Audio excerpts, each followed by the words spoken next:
Broadcasting live from sunny South Florida, this is KMA Talk Radio. Life, liberty, and the pursuit of fine cigars.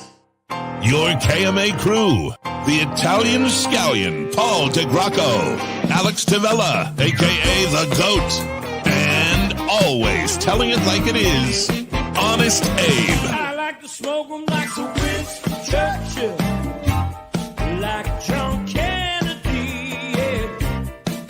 Remember Coach Red Auerbach, smoked up for victory, yeah. Well, you can take my wife, you can take my car, but you can't take my big cigar. My cigar. Good morning, everybody. KMA Talk Radio is live once again after a snafu last week on my part. I'll take all the blame for it.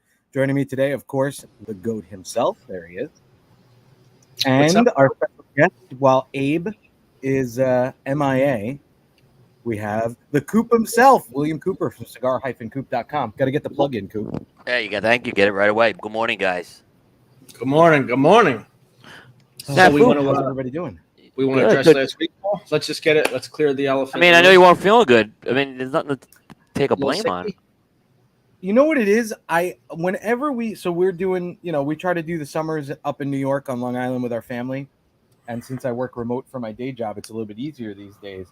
But whenever I fly up, I get like a week and a half of like sinus issues. And I don't know if it's allergies, but I literally I was losing my voice. I couldn't breathe. It was like a good solid week. I thought maybe I had COVID, but we didn't even test. I wasn't coughing, but all me and the two boys, we were like that for a good week. Then we were fine. Now it's just normal. You're such a yenta. Am I? You really are. You're such a yenta. We got here. We had a bagel and a schmear. I got together with the girls. You got together with girls. Oh, it's a joke, okay. Like the Yentas. Oh, okay. I haven't seen any friends. We've seen my wife's friends in our family, but I haven't seen any friends. It gets to the point at this point, like people are like, yeah, I want to see you. They need to make the time for us because we're keeping the kids busy every day with stuff. It's just, it's not really. How long are you there for? 6 weeks. 6 weeks. So you're doing like an Abe trip. Yeah, kind of. I mean, but I'm not. Vacation. I'm not on vacation. I'm working. I work vacation. every morning. Just because you're working you're on vacation, why are you in Long Island then? Because we're visiting. We're spending our time on the island this summer. We're not even in the nice part. On vacation. We're going to go out to Montauk. Because you're working doesn't make it any less. You're already going out to Montauk. You're going to work out. No, there's no way you're going to work in Montauk. Come on. I did take the days for Montauk when we go to Montauk for 3 days. Our friends have a place and they offered for us to stay, so we took them up on that. And actually, I've been trying to see our buddy Jonathan Drew while I'm here, but he's traveling all over the place, man. I guess he's calling half the time he's on Long Island, half the time he's in Brooklyn, and then the rest of the time he's like all over the country. So he's actually doing a lot of traveling, it seems. I mean, he's Jonathan Drew, man. He's a hard guy to nail down. Yeah. But before I forget, because we weren't here last week, and I made a promise, can't see it because it's yellow, but a very special happy birthday shout out to our friend, our guy, Randy Bush, the Ash King. Happy birthday, Randy. Nice. Last week, I believe 56 was the number, but that might be a lie. Happy birthday, Randy. Wow. Happy birthday, Randy. Good for him. Yeah, happy birthday, Randy. Now, is it your birthday today? Me? Yeah. My birthday was Thursday. Oh, okay. Happy birthday. Happy belated birthday. Thank you. I thought I saw something this morning on my. Yeah, I was the big 4-0. I'm out of the loop because I don't have Facebook now. I've been banned from Facebook. What did you do? Yeah, let's talk about I'm in permanent jail. Yeah, what did you do exactly? What did you do? Nothing. So I'll tell you what happened though. So I used to own a website, and I guess when I started Facebook, I started with my college email address because that's how you got into Facebook. And I also put as my backup email this email from a website I owned because that was my main email. And I didn't sell the site. I just stopped paying for it years ago. I lost the domain maybe 5 years ago. but I guess that email address was still linked to my Facebook account. And I don't know, maybe it's 2 weeks ago now. I get an alert on my phone that somebody was recovering my password using this old email. But I was literally on like an overseas call with a client. I couldn't and I was using my phone, so I couldn't like get out of it. It was an important call. There were a lot of issues with what was going on with this client. So I couldn't look at it. I was like, all right, I'll look at it in a minute. I was like, there's enough security provisions. Nobody has access to that email. It's the domain hasn't been purchased. It's just sitting there. And I don't know, maybe about an hour later, I get off. I try to log on to Facebook. I can't get on. And it said my password had been changed. When I tried to recover my account, they had put on 2-step verification, whoever hacked it. And then they were posting like obscene things, apparently. So I don't know what was posted. I just know that it was like horrifying, and Facebook banned me. And basically, I'm banned for life with my name.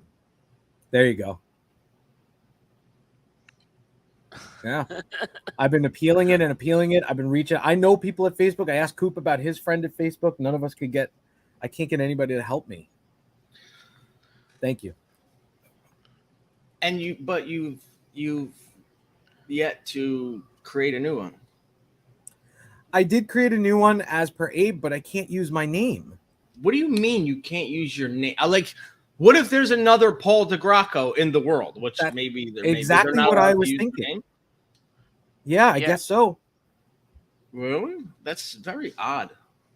I mean, you could go, I guess, Paul the producer or producer something. Paul. Do something. I don't know, but so I had to upload my ID twice to Facebook. I mean, I changed every password imaginable, but I'm pretty good at like keeping things separate.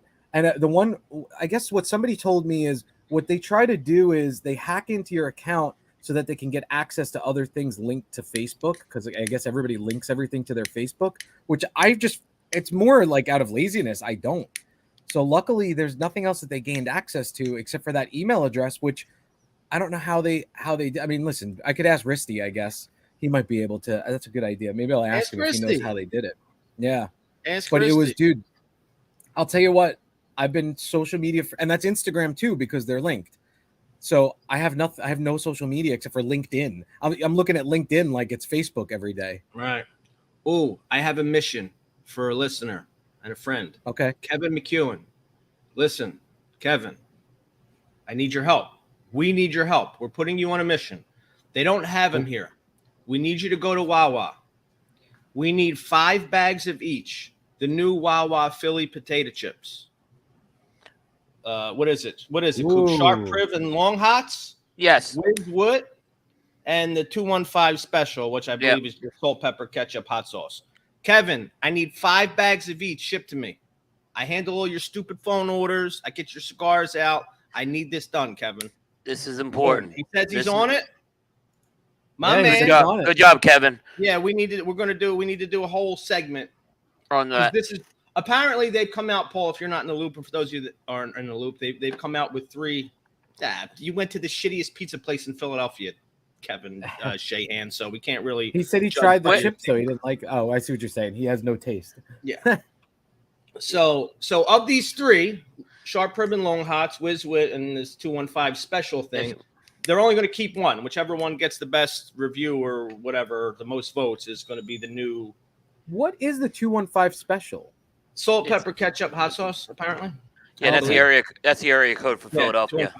Yeah, no, I knew what that was, but I didn't know what that meant. So here on Long Island, we call it SPK. When you order your egg sandwich, you say an SPK. Salt, pepper, ketchup. Salt, pepper, ketchup. Yeah. That's kind of the Ed Rendell. They should have called that the Ed Rendell special because I like that too. Ed Rendell that was his favorite. He loved the ketchup, salt, pepper. Huh. Very, very famous. But you can't say it in that order. It can't be ketchup, salt, pepper. It's salt, pepper, ketchup. Okay. Salt, pepper, ketchup. Yeah. Salt, pepper, but Ed Rendell is like one of the most famous mayors of Philadelphia and huge sports fan too. Yes. Did he become the governor? Yeah, he became the governor. He became the governor after. Yep, and huge sports fan. Yes. For sure. Very involved. Yeah. Why are you such a Philly fan? Did you ever live in Philly or South Jersey? 14 years I lived in the area. I lived in I lived in Lawrenceville. So yeah, but growing up, I started getting into the Philly teams very young because when I moved to Staten Island, it was actually a lot easier to get down to like baseball games in Philadelphia than going over Yeah, I'm sure it was. to Queens. Actually, Yeah, that makes sense. yeah. Because I grew up on the south end of Staten Island too, so That's how you know, nuts New York is. It's actually easier to it's get actually to like, easy. You other take state. you take the turnpike to exit 4, and you're basically right in there. Dude, I'll tell you what, we got stuck in Baltimore and we had to drive from Baltimore to Long Island, which should be, you know, in theory, it's a 3.5, 4 hour ride. All depends on what that DC traffic hits. Wait a minute, so you flew up to Baltimore? Well, we have, as a rule with kids, we don't do connecting flights, but because of the situation with airlines these days, the only direct flight was Saturday night, and we had to be here Friday night for my wife's 20th high school reunion. So we decided to, you know, do a changeover in Baltimore. Well, because of weather, because airlines suck now, we got stranded. All our bags ended up going eventually. It took us 2 days to get our bags to Long Island, but they were supposed to go the next morning to Long Island. They ended up in Nashville sitting. That's a whole other story. But they wouldn't book us on a flight for 2 more days or something. Getting a rental car was a nightmare. Like, there were hundreds and hundreds of people at the rental car. There were no cars. And luckily, a friend that is pretty high up at a big Fortune 500 company has like one of those like emergency services where like he, you know, it's like the President's Club or something with Enterprise, and they found a car for us. So at 2:00 in the morning, we just left Baltimore, drove up with the kids, but with no luggage. And isn't that like Baltimore Airport? You drive like 10 miles away from the airport to where they have the rental cars. It's terrible. Yes, it's ridiculous. But I remember, you know, it's funny, when I was a kid, I remember the same way, man. It was there. very weird. Dallas was when me and Abe got to Dallas, and it was like, you know, we hopped on the tram or whatever, and I'm like, where the hell are we going? Why is it so far away? I mean, same with Baltimore, rather. Yeah, it's like you. And they don't run frequently. No, you know, they don't. And the bus was packed. Yep. It was something else, man. But anyway, we drove. My wife and I probably got like an hour of sleep because she drove for a little while. I drove for a little while. But it was, and hitting that track, getting off the Throgs Neck onto Long Island was, I just remember why I don't live here anymore. You know, like it is not even whatever time it was. I think we left at like 1:00. We got into the city at like 4:30. Dude, I'm telling you, bumper to bumper traffic. And I remember I was like, 3:30 really starts rush hour. 3:30 in the morning starts rush hour. And going the opposite way, in theory, you know, we were going out east instead of going west. There's no such thing as one-way traffic now in New York. No. I mean, it's both directions, Yeah, there's no such thing. This is the kind of traffic that if you see it by us in Florida, not Miami's different, but by us in Palm Beach County, if you see this, there's like a 3-car pileup and people have died. That's like, just normal. And you're like, all right, listen, it is what it is. This is just normal traffic. I'm telling you, 5 miles off the bridge, all the way to, you know, maybe the second or third exit into Nassau County on the southern state. It was a nightmare. Yeah. Paul, here's the funny thing: the Clearview, which is where you get off the Throgs Neck, it's like one of the least. That's not a very heavy traffic highway compared to some. There's a lot worse, is what I'm saying. Like the BQE. We get onto the not the Clearview, because Clearview is what turns into the LIE, right? No, it's the Grand Central. It's the Grand Central, because we go to the Cross Island to the. Okay, yeah, it's the Cross Island. You're right. Yes, it's the Cross Island. Yeah. You're right, and that's bad too. Yeah, that's bad too. Oh man. Yeah. But anyway, and every GPS in the world. Listen, if you're ever driving on Long Island, you want to tip going out east to Long Island. Never, no matter what your GPS says, even if it says it's 30 minutes faster, never take the LIE from the Cross Island. Don't ever do it. So here's a funny story. You know, I was just up there with my dad's memorial, right? Yeah. And we were staying in a hotel, and we had a GPS. So once we got over to George Washington Bridge, we put the GPS on, and it says to go to the RFK Bridge. Now, I lived in New York for 40 years. I never heard of the RFK Bridge. I'm like, what? I used to use it. Yeah. Well, they renamed it. It was the old Triborough Bridge. But right. I never knew that they had renamed this to the RFK Bridge. And I'm like, that's a long time, though, Coop. Well, I haven't really been up. I haven't really been up there. Is it that long? It was RFK Bridge. It was RFK Bridge when I lived here. Wow, I never. But See, Triborough, that's it's a the same long- thing. See, people still call it. My dad still calls it the Triborough Bridge, I'm like, once I figured, oh, this is a Triborough. I figured that once I saw it. I said, I don't know what they are. I guess they renamed it, like but the they also Cuomo, renamed like it. the Cuomo Bridge. Well, but they also the Cuomo Bridge was the old Tappan Zee, and then they renamed the Battery Tunnel the Hugh Carey Tunnel. Yep. And then and isn't the 59th Street Bridge named after something too? Ed Koch, the Ed Koch. That one I knew. Koch. That one I Yeah. knew. The Ed Koch Bridge. Yeah. Don't keep telling people about that. A lot of people still don't really know about the 59th Street Bridge. Watch Taxi. It's Watch the opening credits exactly, of and Taxi. it is the best way. It is the best way up there. Yeah, it's the from best here. secret. It's one of the best secrets. Yeah. Yeah. Yeah. But anyway, yeah, all the cabs use it. Oh, Alex is sleeping. Well, all the cabs use it because there's no toll. Excuse me. Yeah, Are we but still people talking don't know. about If you traffic? watch the opening credits of Taxi, that's the bridge Paul's talking about that they go over. Every time we go over it. Yeah, exactly. Yeah, exactly. You just, I do it too when I go over it. Coop and I could jam out here. I wish you were up here when I was up here, man. I'm gonna take a ride out to see Danny and Ariel. Actually, I talked to them before I left, so I'm gonna go see them. Paul, Oh, And nice. I want to do one of the shows Yeah. from the place in Babylon. There's a Yeah. really good boutique store here in Babylon, and we know the owners from high school. Apparently, I didn't even realize it was them. But they got a lot of the stuff that we talk about on here. You know, a lot of really boutique-y stuff, and it's really cool. So I want to do a show from there. They have a really nice lounge upstairs. So I've been talking to them about doing that. So maybe next weekend. Well, not next weekend. 2 weekends from now, we'll do the show from there. Yeah. The Anyway, we're waiting. Oh yes, Danny, I'll reach out to you this week, Danny. Although I'm going to Montauk. Hey, Paul, Bagel Oasis. Where's that? It's right. It's in Bayside. If you It's get a little out there, you far, gotta but go. I'm on the it's a South little Shore far. already, so I'm sure you'll find something. But this Bagel Oasis place we found, it's right off the LIE. What are you talking about? Amazing, best bagels I ever had. anyway, so what else is going on with you, Alex? How's the ship running there without the head honcho?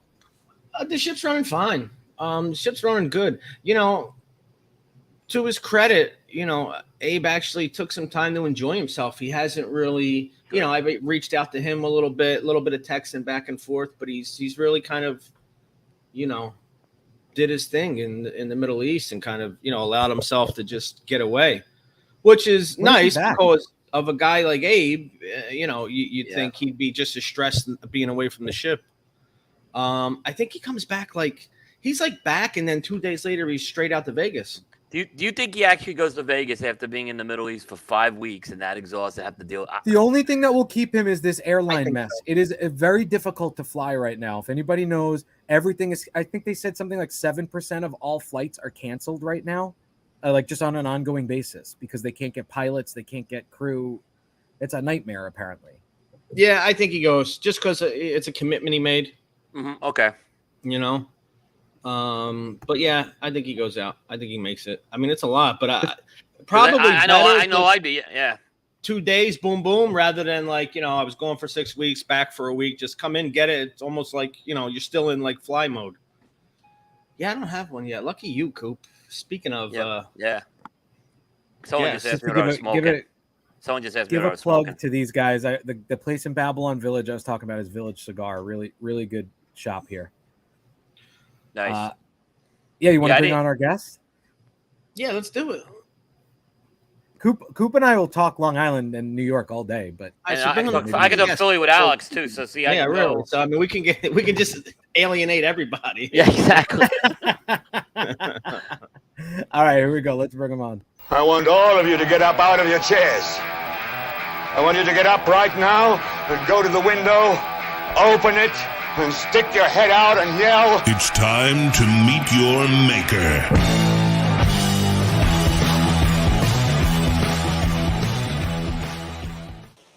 All right, so joining us from, I believe, the other coast of Florida is a man who, well, we have a lot to talk about, Mr. Rick Rodriguez. Rick, welcome back to KMA Talk Radio. All right, thank you so much for having me. Wow, that was a half an hour I can't not get back.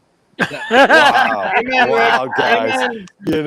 Now I know. All right, the boss is away. Let's do our show. What's your show about? Exactly. Well, Facebook and traffic. That's going to be really big interesting. Rick, did you grow up in Tampa? Yeah, born and raised in Tampa, still in Tampa for sure.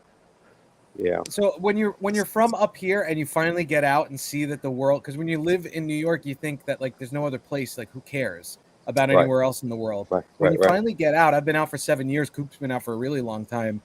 You realize like why do you do this to yourself? So like Coop and I like commiserate because we love it. We love our home, but we hate it at the same time. So it's kind of weird to be in that situation. Yeah, because I love where I live. I know he loves where he lives too. Yeah, I'd love to visit, New York, Philly, Boston, Chicago in the wintertime. Traffic, I want traffic heavy because I know I'm leaving. I want all of that, but I'm leaving. What are you guys doing here 24/7? What? Right. So, but, Tampa is growing like a little wild weed like Florida is, so yeah, traffic you do. today. I mean, Tampa has traffic. I mean, you have a regular rush hour there. Yeah, we because we really are not set up for a major city, so we have one or two thoroughfares that everybody has to use. So we don't have the loops and all that. So it's crazy. We're not in Miami. Miami has a highway built every other month. Right. That's a whole other country. It is, bro. It is. It's north of Cuba. Yeah. Oh, absolutely. They got a lot of New Yorkers there too, though on the West Coast. Mm-hmm. We considered over there, but my wife was already established here. But I can't say enough good things about Florida. But with that said, yeah, Rick, but Coop, you're not allowed to move here. Well, I'm trying. Personal reasons or legal reasons you can't move here. Personal.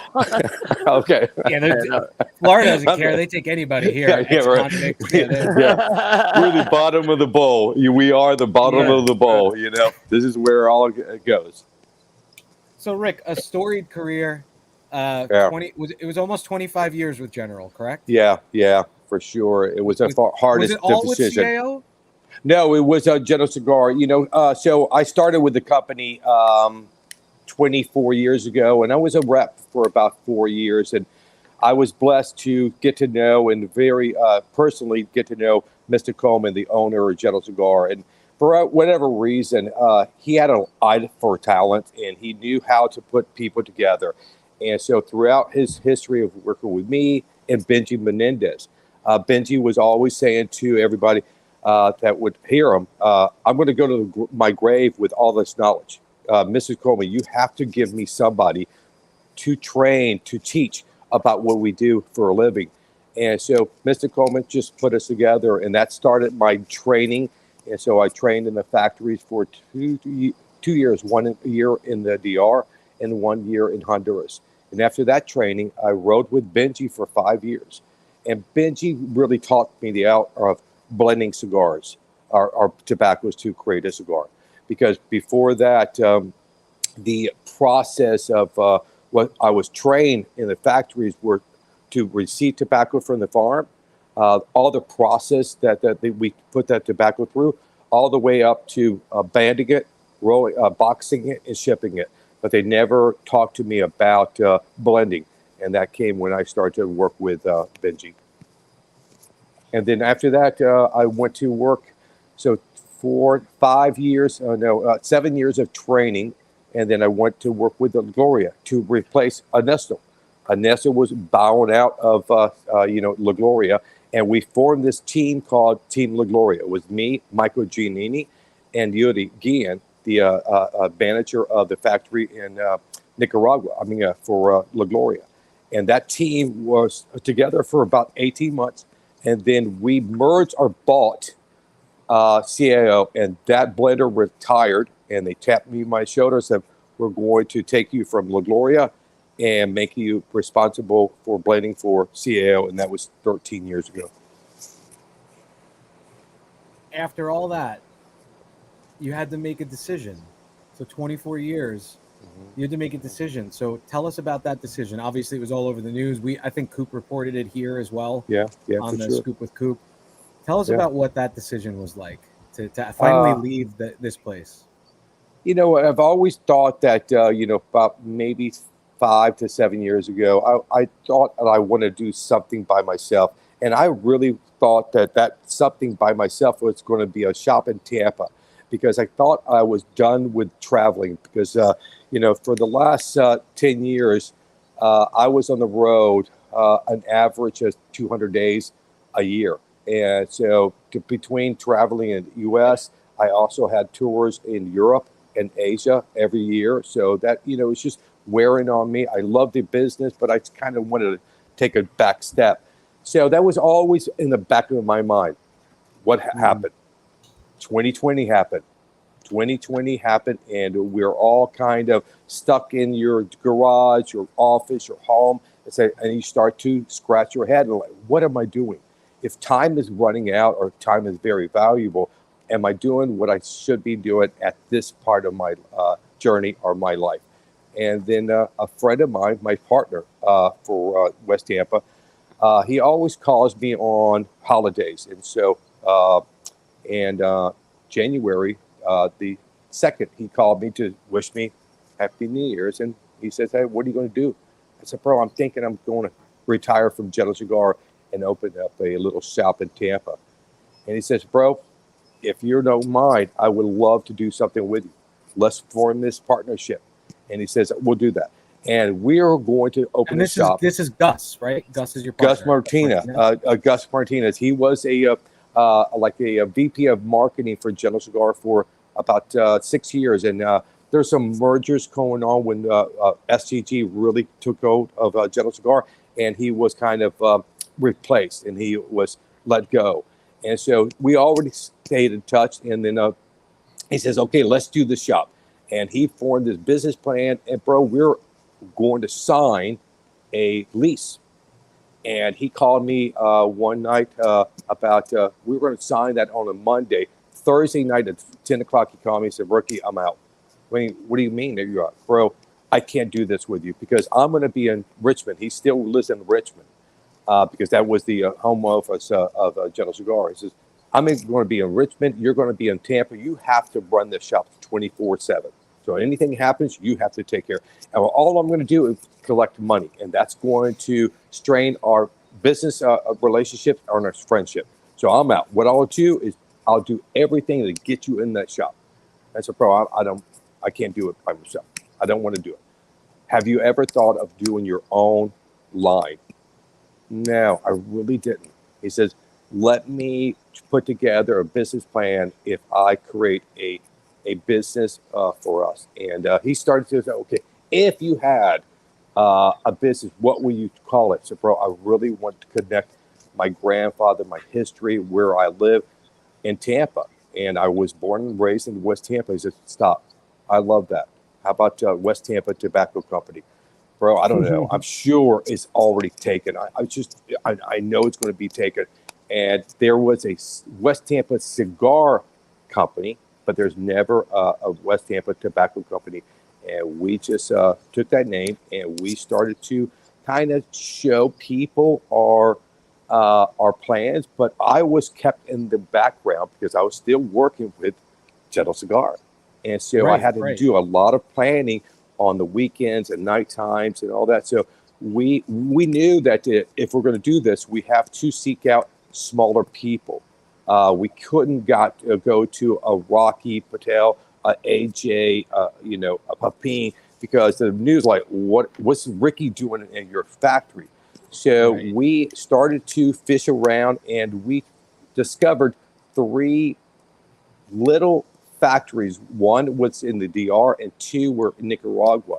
And so what I did was, okay, guys, I want you to make this style, this blend for us. And then I kind of read what I thought white should be and black should be. And all the factories gave us about an average of 6 blends each of the flavor profile and the body that I wanted. And this little guy that we selected, Garmendia, just blew us away. And then so we connected with him and said, bro, I think you won this opportunity. And I said, do you know me? He says, sir, I'm so sorry. I don't know who you are. And okay, don't worry about that because I don't know you. So, it's a two-way road. But I control a line called CAO. It's very popular in the U.S. and very popular in Europe. And so I'm leaving General Cigar, and it's okay. And we started to work with him about, we placed our first order about maybe 6 months ago with him. Guys, to And this get is Germindia. Is that the name of it? Garmendia. Garmendia. And they're in SLE. If I had to parachute into SLE and fight him, you couldn't find this guy. He's off the beaten path. He's more in the neighborhood. That's a value to him because everybody doesn't have to take a bike or a motorcycle or a bus to work. They just walk there. But when we discover this guy, we're doing a lot of Zoom calls, and everything in your Zoom calls kind of look big. So I'm looking at this office, I'm like, bro, yeah, good size office. So I'm sure the factory is going to be a good size. Bro, I went there about a month ago. I was like, oh my God, we need a bigger boat. We're going to need a bigger boat. And so we blew them away with our first order. I said, what's your biggest order have you ever received? He says 7,000. I'm thinking 7,000 boxes, 7,000 cigars at one time, Ricky.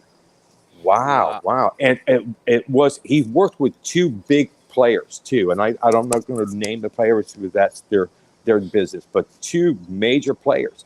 And okay, what other? Also one order, exactly. One order for 5,000 boxes, no cigars. Hey, bro, we need our first order is about 190,000 cigars. I'll be in the factory. I want to see your factory. And when I walked in that factory, there was about 20, maybe 22, 24 rollers. That's it. So I'm used to going to General Cigar. If I go into the factory in the in the DR, we have close to 1,500 rollers. And in Honduras, we have close to 700 rollers. And in Nicaragua, for CAO, we have close to 300 rollers. And so to see that and say, okay, let's get to work. And this is what we, developed and launched, called West Tampa. Let's see the box. You guys are growing together. Yeah. Yes. And that's, what the beauty of this, there's two things. With him being this small, I realized I have the power in my hands for the first time in my life to change people's lives for the better. And so he was saying to me, for the last, year and a half, I have not been able to pay anybody extra money, a bonus, because I'm not that much work. I'm not busy. And so This is the first time in a year and a half that I am paying everybody bonuses. And it's changing these people's lives, bro. $25 a week to us is nothing. I mean, nothing. It's 2 or 3 cups of coffee. But for them, it is a life-changing situation. And that was something that I didn't realize I had the power to do. Now I do. And the weight of your shoulder gets a little bit heavier, but bring it on, because my focus is to work with people I want to work with. That's the beauty of leaving General Cigar. I'm not forced to work. Hey, you need to do an event with XYZ. Hey, bro, these guys do not respect this business. They're all about money.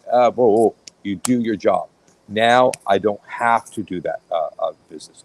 I can do it with the people I want to, like Abe and all that. So I knew the targets that I wanted to go after. And that we only going to open about 75 shops at the first go around, because we don't have the product to open more. And right now, because of whatever, people's tasting cigars, getting notes of the cigars, I'm now at 97 shops, and we haven't gone to the show.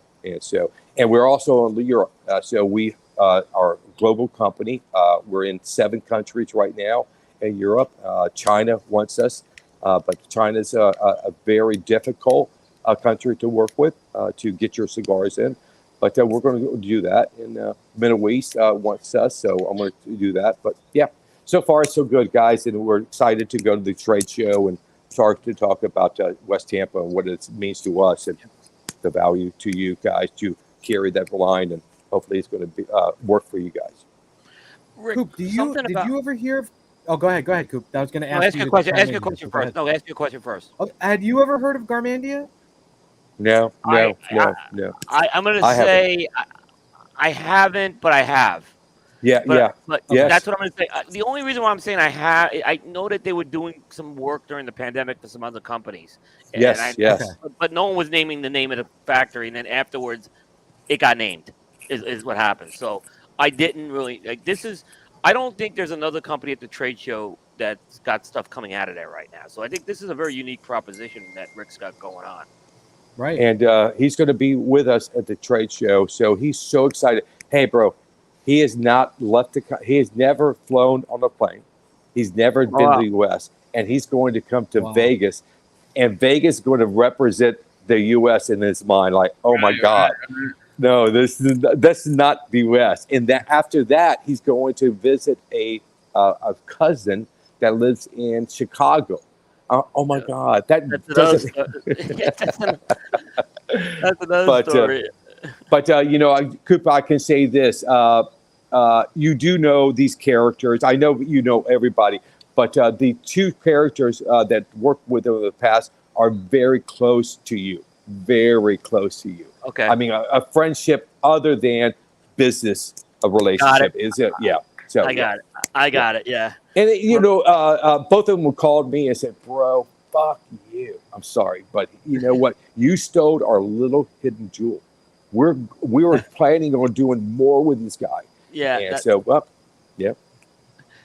I'm going to ask a question that maybe you don't have to answer, but you retired in April. And then in May, you announced that you were starting. It had to be the quickest retirement in the history of the in the cigar world. My question, and I'm only asking this because Abe would be asking it. I work for a tiny, tiny little company in the advertising world, right? We have 2-year non-competes, and they're ironclad. How does that work? Oh, that's a great story. Oh, that's a great story. Red line. A great story. Yeah. So when I was done training, I remember I had a meeting in New York with Mr. Coleman and the head of sales and the head of marketing. He said, "Ricky, so your training is done. We're going to now ship you to La Gloria. You're going to start to blend cigars for La Gloria." And so, Mr. Coleman, so what we're going to do next week, we will give you a contract to sign. And sign this contract. I said, "Stop, bro. I will sign this contract in blood. I am not going to, I don't care how long. If you say I can't be in the business for 15 years, 50 years after I leave General Cigar, I'm not, I have no plans to leave it. So I'll sign in the blood." So perfect. So just wait for that. And so I went to work, and about maybe 6 months goes by. Nothing. And all of a sudden we're at the trade show. And I say, "Hey, bro, your contract." Yeah. I've never received one. Yeah. Well, we're going to announce at this trade show that Mr. Coleman just sold General Cigar to Swedish Match. So it's not our business to sign anybody right now because it's going to be the responsibility of Swedish Match. We don't know if they want a face. So no contract, talk to Swedish Match. And Swedish Match. So at this point, you thought you might be out of a job. In all honesty, yes, for sure. You're not giving me a contract. We're out. Okay. Right. So so Swedish Match came on board, and we had a meeting, and we met Lyndon Freeman for the first time, and we're all in Miami, and we had a stage, and everybody that works in the sales and marketing were there. And he went to the microphone, I remember this, and he tapped it. And he looked at everybody, nothing saying a word, but he says, "I like money." And he stood back like a dictator. And I was waiting for this wave like this, "I like money." And I looked at everybody. Oh my God, we're not working for Santa Claus anymore, because Mr. Coleman to us was the best of the best. He was just a grandfather to everybody. Everybody respected the stories him, of loved him. him. Oh, Everybody loved him, bro. man. And so when I heard that, I looked at my partner, Michael, and said, I don't think I'm going to get a contract. And he said, yeah, don't worry about it. Just let's focus. So no contract, nothing. And about May, a year later, they announced that they're selling General Cigar to STG. Right. So, okay. Now, again, we don't know what STGs are going to do with this, the group of people, these events guys, the blenders, the faces.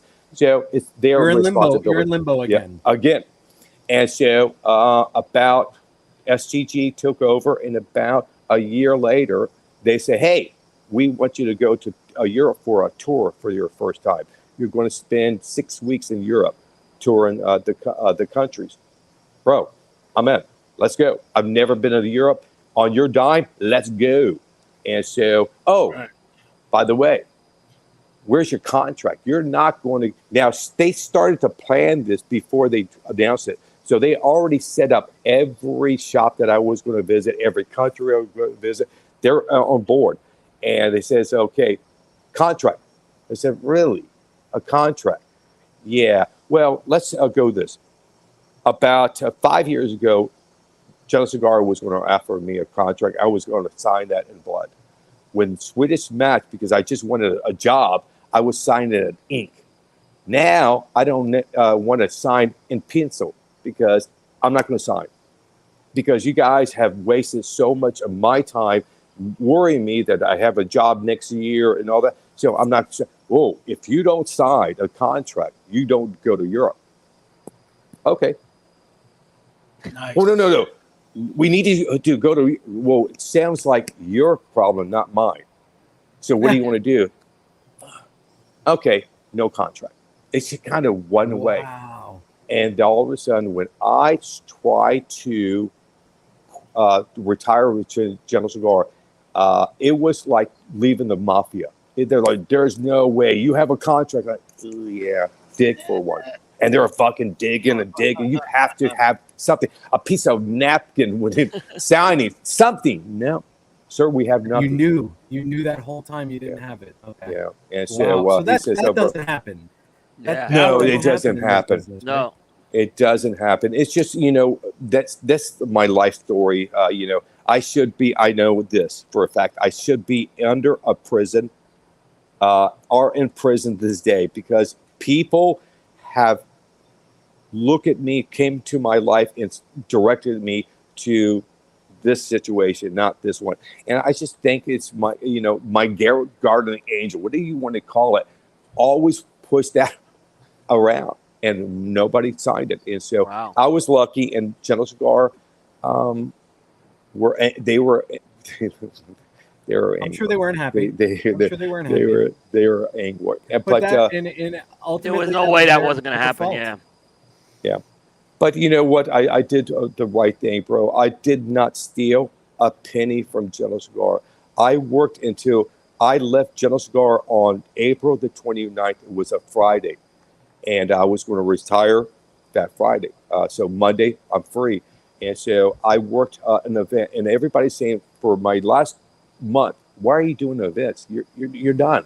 Don't fucking worry about flying and staying in the house. No, General Cigar is paying me. So my last event, I set a sales record of $17,000 of sales in 3 hours at a shop. And I bow out that I gave General Cigar everything that I had to give them to the last minute I can give them. Because again, you have to realize General Cigar gave me and my family a life that I could never dream possible 23 years ago or 24 years ago. So I owe these guys. I love these guys. I would love to work with them in the future once that angry kind of goes away. But I love everybody. Yeah. This industry is very forgiving. Especially you did the honorable thing, like you said. You went out with a bang. fulfilled your responsibilities to the end. Absolutely. So You gotta respect that. yeah, I've talked to a lot of people at General Cigar, and they're pulling for me. Even the guys are, Regis, Regis Coop, and Yep. Regis, you know what? He was hurt, and he said at the end of the day, he said, "Bro, you need to do what you need to do for your family." And when he said that to me, I said, "Bro, you know what? Talk down the road." He says, "We will definitely talk down the road, but right there, the road is too short right now." So. Right. Rick, as bad, I don't know it's bad, but you hear General all the time, they're the big 800-pound gorilla, they're the bad guys. But when you left, I'm telling you, there was an outpouring of love. And when you announced you're coming back, the love was all there. I mean, that's something to say about you. Well, thank you, bro. It's overwhelming the support that we receive. Half the shop, 2/3 of the shops that brought in West Tampa didn't see the product, didn't try the product, didn't know how much the product was going to cost them or retail for, and said, "Ricky, you have history with us. Your history is, CAO, but we trust you. Come on." So it's been overwhelming, the support, and I just don't want to let anybody down from anybody that's working with West Tampa for box bands, cigar making, or anybody that's going to take it and try to sell the cigar for us. And so I just don't want to let anybody down. Rick, West Tampa, the name. Okay, so obviously I know you have Tampa roots. What is the West Tampa area? Is that Ybor City? Is that another area? What's special about West Tampa, and how does that tie back into cigars? So it ties back first for my grandfather and grandmother that left Cuba in 1953. In 1952, Tampa, for the first time ever, outproduced Cuba making Cuban cigars. Why? Because they had more manufacturers, more tobacco, more rollers than Cuba did. Because we had this influx of not only Cubans coming from Cuba, but we had this other group called the Italians that came and settled in Tampa. So they were looking for jobs. And so the Cubans and the Italians got together and started to say, "Hey, we have openings. We'll train you guys to roll cigars." And that built in the, maybe in the 30s and 40s, this machine-made cigars and the, influence of the Italians. So when my grandfather and grandmother left, everybody said, "Go to Ybor." But there was a cry in the kind of a growing situation in West Tampa. So that was growing and say, you can go to Ybor, but there's kind of busy. And so come to West Tampa. And West Tampa from Ybor City is about maybe 5 miles. Okay. It's not that far. So they started to build these factories, and they had more housing around these factories so you can walk to. And so that helped West Tampa started to grow, and that's where Villazon and Olivas started to build their factories in West Tampa. Yeah. So knowing that my father, or my grandfather, and grandmother came from Cuba to roll cigars, not in Ybor but West Tampa, and taking my knowledge when I was visiting the world at anywhere in the U.S. Where are you from? Tampa. Oh, cigar capital of the world. That still resonates with a lot of cigar smokers. That Tampa is still ground zero in the U.S., not Miami. They're never mentioned Miami, but there's no more, factory owners in Miami than Tampa. There's like Fuente and Oliva here. That's it. Always the other guys are in Miami or around that area, but around the world, when you mention Tampa, bro, cigar capital of the world. So I was kind of worried if I launch a cigar with a city attached to it, would Philly, would Boston, will New York's like, ugh. But maybe that would happen when if you base your company in Philadelphia, say, we're going to name it Philadelphia. And so Boston guys, fuck you guys. I don't support anything from that area. Right, but Tampa has this image of like, it's not sport related, it's cigar related. So that's the reason we just named the company West Tampa. I just looked at a map. It's like on the other side of the center of the city, right? Like it's the interstate 475 275 divided all these little communities. And so if you look at what represents Ybor City today, is half as what it was at the beginning, because that interstate 4 cut that down the middle, and it just destroyed that sense of community. You're on the other side, not the true side of Ybor. Oh, you're from West Tampa, not Ybor. So it was kind of all connected, but because the interstate system developed, now we're separate kind of countries. So we're going to be West Tampa and Ybor City. Before we go to the break, you spoke about your grandparents immigrating from Cuba, settling in the West Tampa area, and earlier you spoke about how the reason why the name is because you wanted to highlight where they settled and that part. So in the boxes, correct me if I'm wrong, there's a dedication to your grandparents, right? Yeah. Can you tell us about that? It's a story because everybody's going to want to know why West Tampa. And so we're not going to be able to be at every shop and every time that question arrives.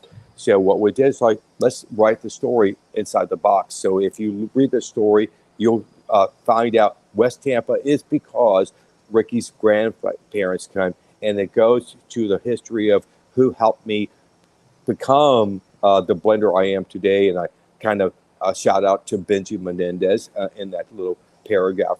So I think when you read this, it connects to okay, got it. So this symbol, this little pick, is going to last throughout. So even if we have a new line called Course that we're going to do next year, that little symbol will be on that box. So you can that's a West Tampa. Exactly. So you're going to be say that's a West Tampa product. How do you know it's called Course? Because that little symbol indicates to these guys. It's connected throughout every project we get involved with. Very cool.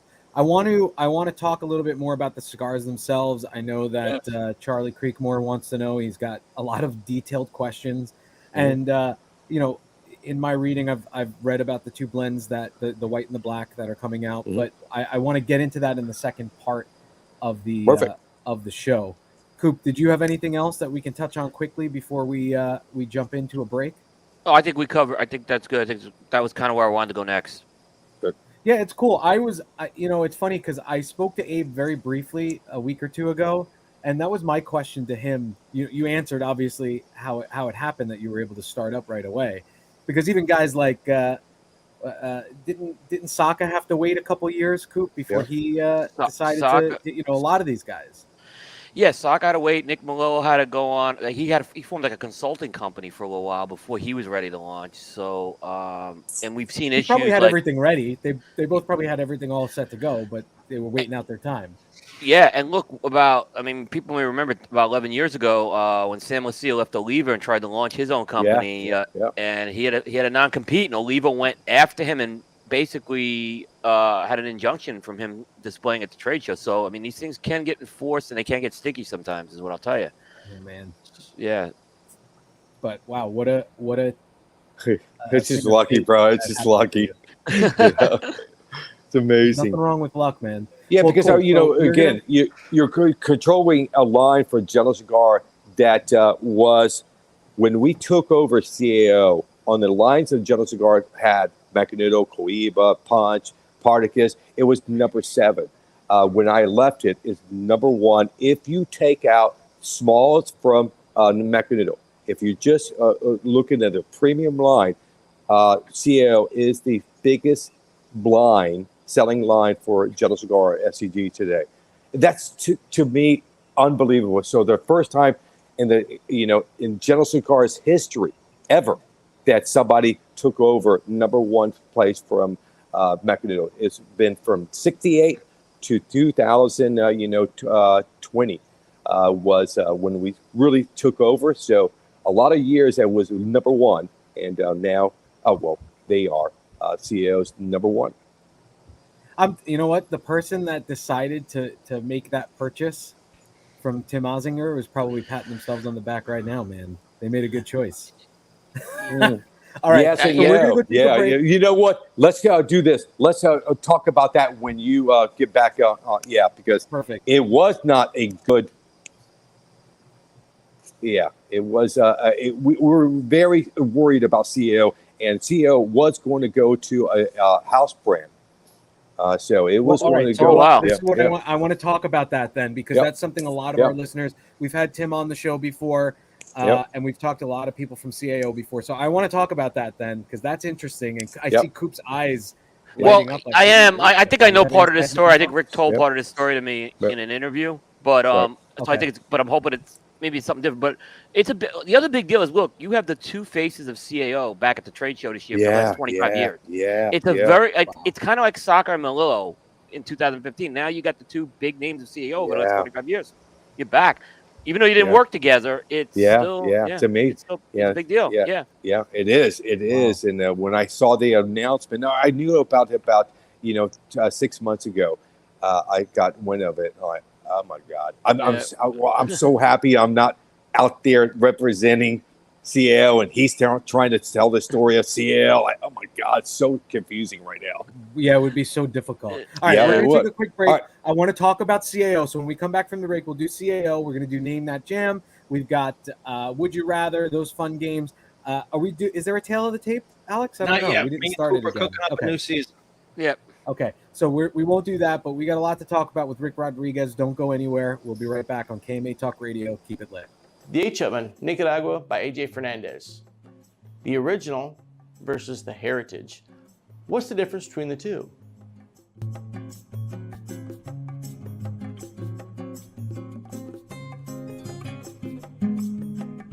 The H Oven, Nicaragua, AJ Fernandez heritage. The story of AJ Fernandez, coming from Cuba, raised by his grandmother out there, has a lot of love for the country, but also he loves tobacco. And he loves his new area, where he bought his farm called Finca La Lilia, named after his grandmother, Farm of Lily. So he's got the love of tobacco, he's got the love of Cuba, and he's got the love of Nicaragua. Let's put them all together.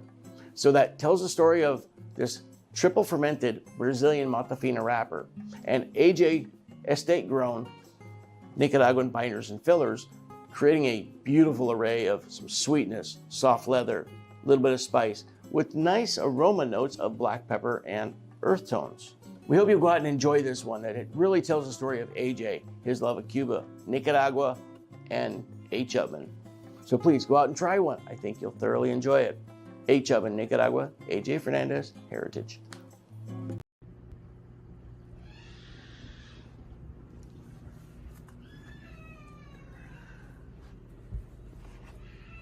Oh, hi.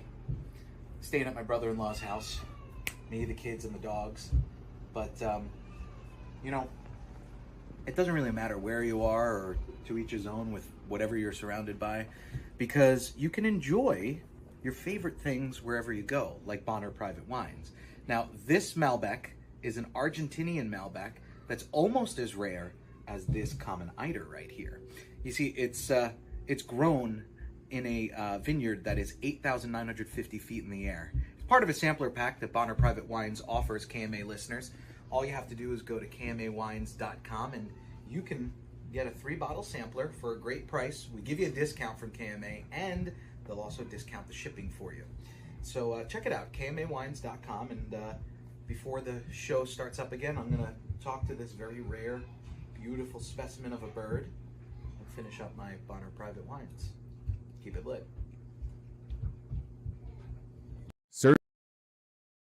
Surgeon General warning. Cigar smoking can cause cancers of the mouth and throat, even if you do not inhale. Celebrating 85 years of success, the Monte Cristo 1935 Anniversary Nicaragua is a tribute to the outstanding accomplishments the brand has achieved since their inception, receiving multiple awards such as the #2 Cigar of the Year in 2021 for Cigar Aficionado, 2021's Best Cigar for Cigar Snob magazine, and 3 more prestigious awards. The Monte Cristo 1935 Anniversary Nicaragua comes from the creative minds of Rafael Nadal, AJ Fernandez, and the Grupo de Maestros. This full-body Nicaraguan Puro pays homage to the original tobaccos that were used in the very first Monte Cristo cigar that was ever produced.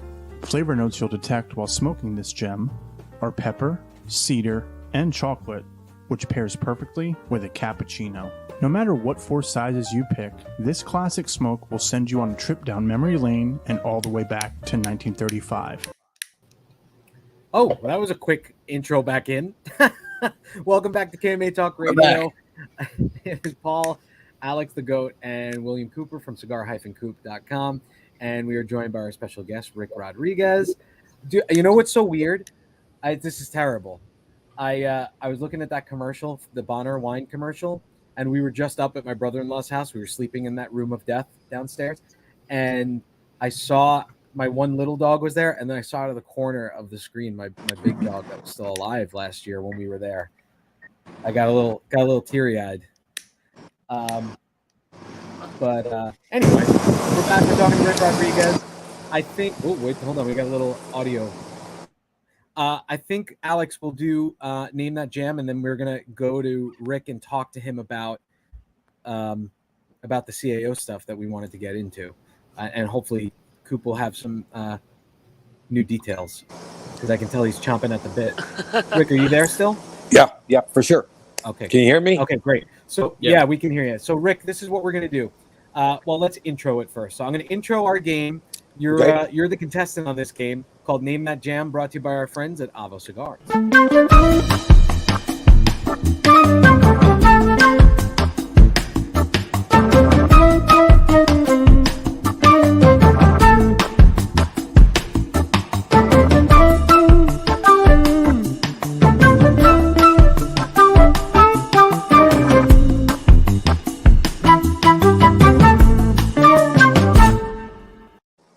All right, so Tim, Rick, it's really easy. This is how it works. Avo provides us with a clip, and we play a clip of a song. It's like a couple seconds long, and your goal is to name the band and/or the song. I think we're accepting both at this point. We probably have like Alex, 30-40% at this point. Yeah, maybe 30%. People getting it right. Yeah. This one I think is kind of a layup. Okay. All right. Oh, bro, really? Really? No pressure. Okay. Right, Yeah, no pressure. exactly. We can play it again. All right. If you need it. Let it roll, baby, roll. Let it roll, baby, roll. Let it... Well, that was an idiotic move. On my part, I played the reveal. But yeah, so I think it's I moved. Thank you so much, bro. Thank you so much. That was Name That Jam, presented by Avo Cigar. Let's listen to the clip, what it would have been. Oh, Abe would have killed you on this one. Oh, my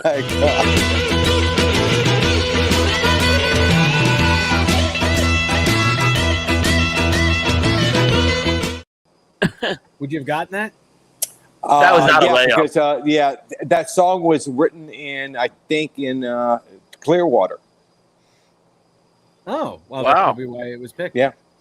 So. That was awful.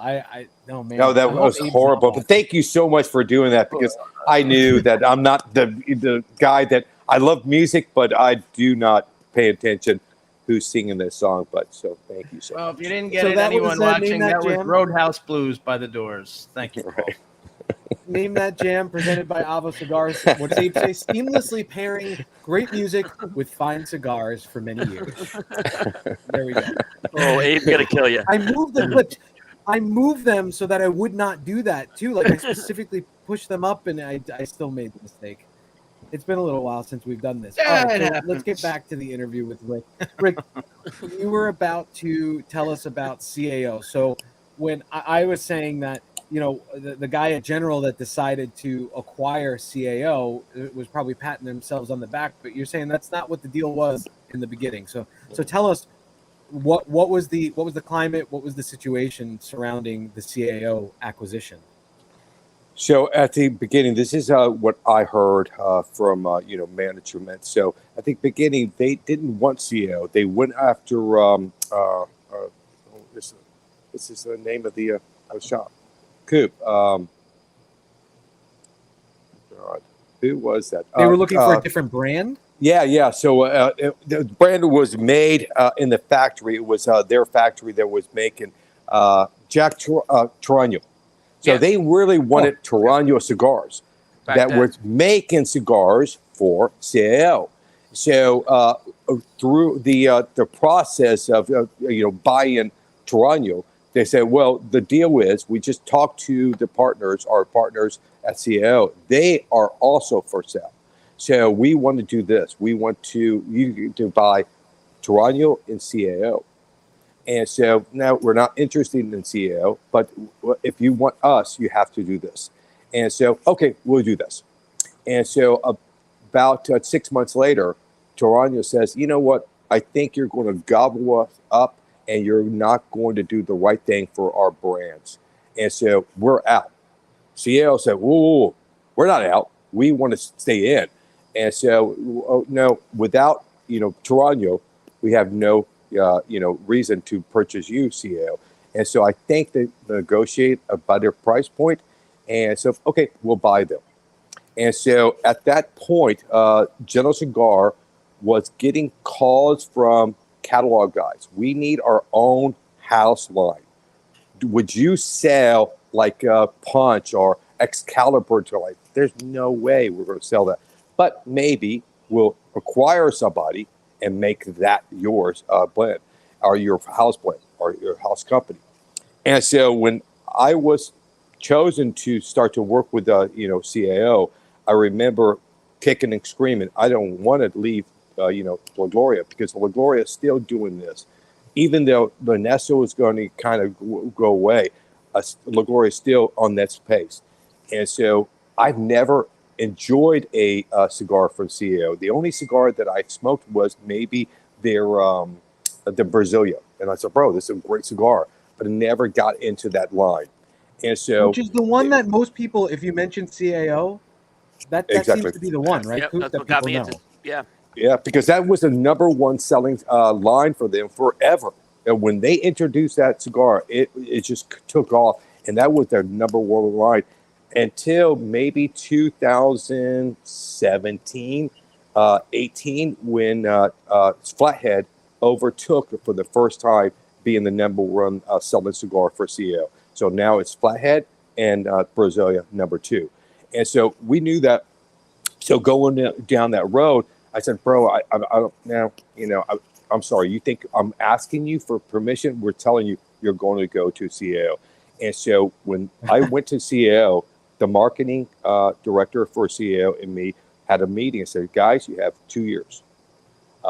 If you do not stop this in 2 years, we're going to take this brand and sell it to a internet catalog guys. And so no pressure, you're out.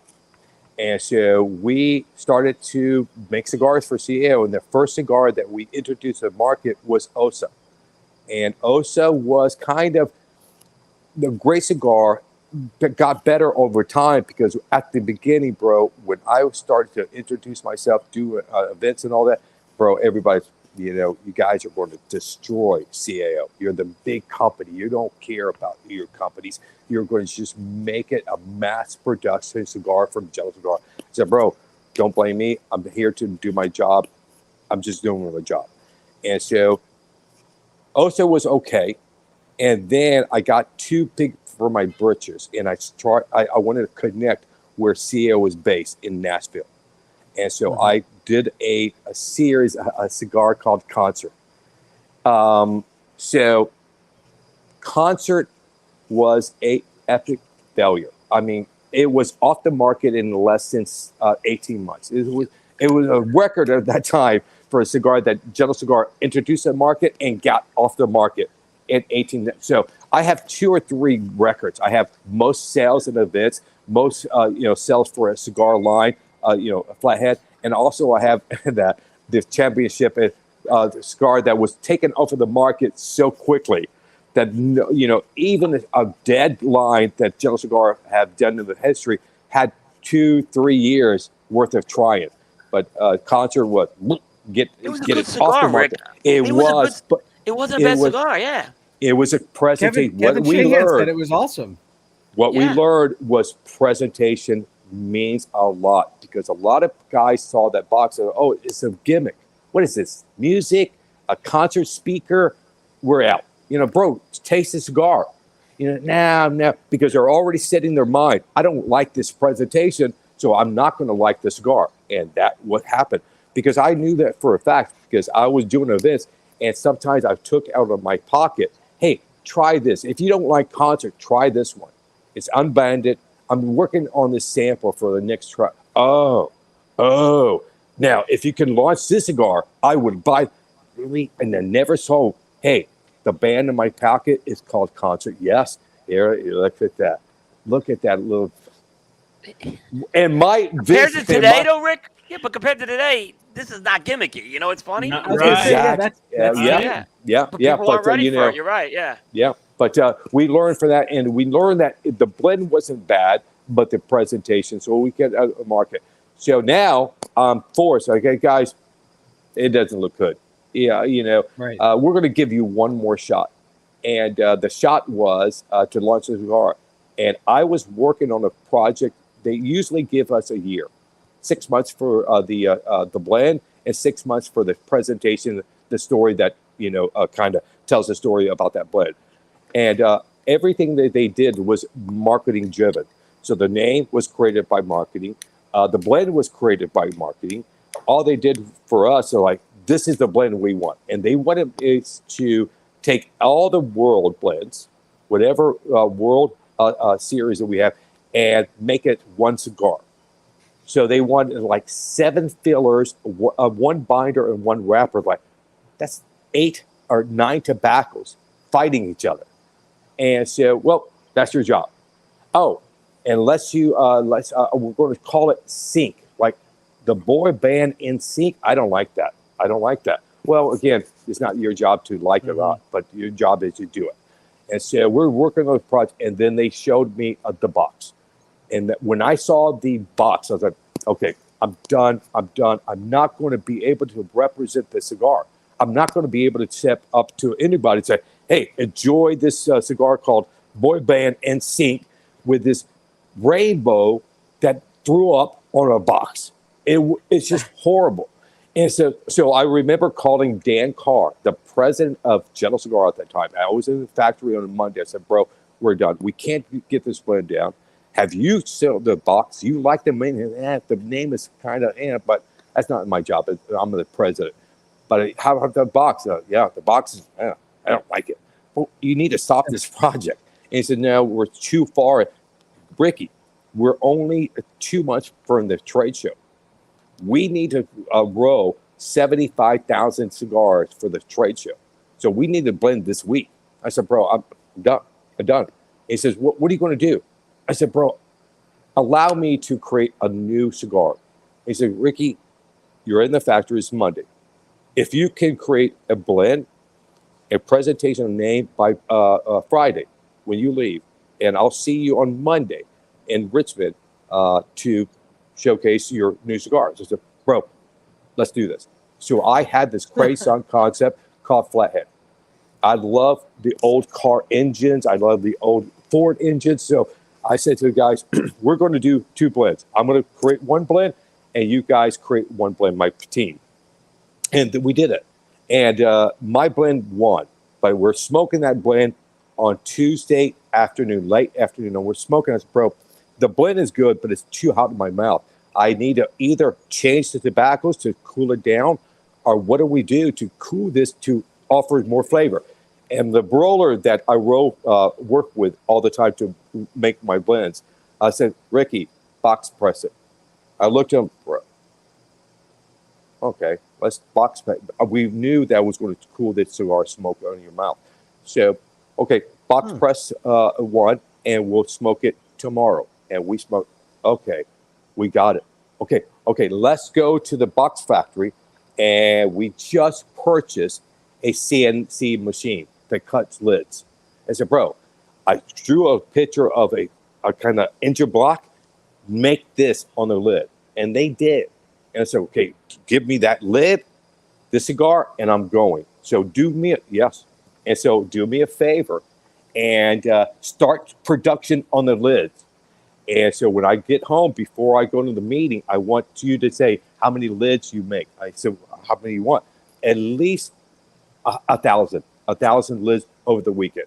We can do that. We can do that. And Monday morning, I called, how many lids? 10. Oh, no, bro, I don't need 10,000. No, sir. 10 lids. The fucking machine can't keep up. The program is too small. We need to buy a bigger program to make, oh my God. So now I'm going into the, I have a cigar, but the box is not going to be made. And so I presented the cigar to the team. And what is this? Called flathead. What is a flathead? Explain. I said, okay, do you believe in this project? I really do. Let's go to the show with it. And we knew that we had something special, but we knew box press in a lot of people's eyes are not cigar shapes that they like. So about a third of the market will refuse to try it because they just don't like that shape in their mouth. But we go to the trade show, and little by little, people are like, what is this? What is this? What size? We have all the way from a Lancero all the way up to 7 by 70. Craziness. And so, okay. And it just took off. And I remember 6 months later having a meeting. Guys, are you going to sell this to internet guys? Or, no, we're not going to sell this to an internet guy. And the next year, what do I follow up with? Colombia and Amazon Basin. And at that time, in 3 years, 4 years later, General Cigar owns CAO. And that changed everybody's mind about that. So the beauty of working at General Cigar, I've never heard no. I never heard no. I never heard, I want to use this tobacco. No, you can't. I want this tobacco. I can't get it. Whatever I wanted to use, I can use. And whatever I wanted to get, they get for me. So going from that situation to a factory that has about maybe 2, maybe 4 wrappers, and leaving General Cigar that I have access to about 30 wrappers, like, okay, it's going to be interesting, but it's going to be fun. So that's kind of the story. And I don't think General Cigar ever looked back and said that was a wrong decision to bring Bricky on board or not to sell that to an internet catalog guy, because it is a money-making machine called CAO right now for General Cigar SCG. Wow. Very cool. That's pretty cool. Well, so now talking about the past, let's talk about the present and the future for you. So, West Tampa, let's talk about the lines that you're releasing. Are you going to be at the PCA? You said? Oh yes, yeah, for sure. Yeah, okay. yeah. So let's talk about the black and the white. So when you look at the black and white, it's kind of we knew that we wanted to introduce to the market one blend, one style. So it's going to be the white. And so why the white? Because the white represented to me a project that I wanted to work on. This project was for Europe. I went to Europe about 8 times. And through that process, I was learning more about the smokers in Europe versus the U.S. And what I realized, the U.S. smokers today can teach a class, a master class of what we do and how we do it, because they're so used to talking to the Rockies of the world, the AJs of the world, the Pepins of the world, because everybody's doing events and they're talking about the processing of the tobacco to get the cigar. But in Europe, they don't have that access to these guys. And so their palate is better than the Americans. So they pick up notes of blends that they will pick up the white pepper notes, with the U.S. smokers, like, it's peppery. Which one? White pepper, dark pepper, black pepper. I don't know, a pepper. But these guys in Europe, so we knew that we wanted to we're going to be global, launch a cigar for that. But Gus says, well, how about your fans in the U.S. that like your dark wrappers, that are used to your flathead, your bones, your session, all of these popular that made you. What about them? Okay, you're right. So let's make a black version of that cigar. And so we launched together black and white. So when you look at the white, if you look at the blends, are kind of almost the same wrappers. So one is Ecuadorian Habano, a pink wrapper. So it has a kind of a in the barns. When we looked at tobacco, it looks pinky, not yellow or brown or blonde. It looks kind of a tint of pink. So they named it pink. But if the wrapper is the same wrapper that we're using the black, a little bit more fermentation, a little bit higher priming. So the black, because of fermentation, allows us to change that color blacker. It's not Maduro, because my training taught me to make a cigar a Maduro. You have to be able to rotate it in your mouth before you light it and taste the sugar.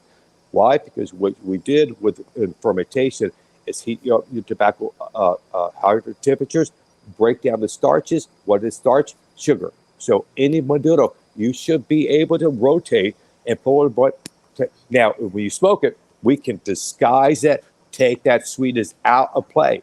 But before you light it, that's a true Maduro in the eyes of General Cigar in my training. So if Rocky Patel says black is Maduro, why? Look at the wrapper. That's what he believes in. It's good for him. But for us, in my training, you have to be able to taste that sweetness, that sugar, before you say on your box, Maduro.